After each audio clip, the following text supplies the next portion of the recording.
Down through the ages, we have learned from the power of stories. Jesus himself used stories to convey some of the most powerful lessons that we have learned in Sunday school, that we continue to learn from Scripture. Stories help us understand what it's like to walk in someone else's shoes.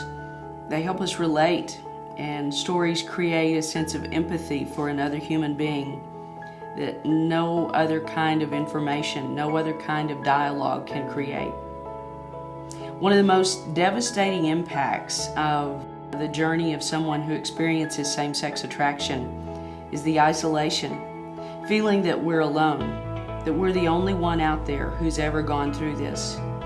But when we hear another person whose experience resonates with ours, well, that's powerful.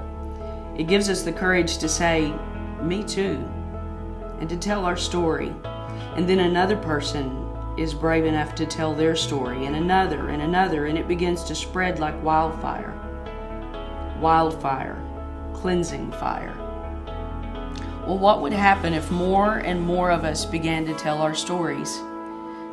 We want to create a platform in which people can share their stories, and a place where fellow Christians who may not understand what this is like can begin to see what it's like for someone who experiences same-sex attraction. For an LGBTQ brother or sister who has felt ostracized by family, by church, and who feels that there's no place for them with God. Telling our stories isn't easy. It's hard emotionally to open up and be authentic, real. But these are the most powerful moments. Even more powerful and more helpful to the storyteller is being able to tell the story from a place that's familiar. What if we could actually go to a person's home and talk to them where they're most comfortable, to film in different settings in a way that makes them feel more at home and also makes the story more visually interesting and appealing?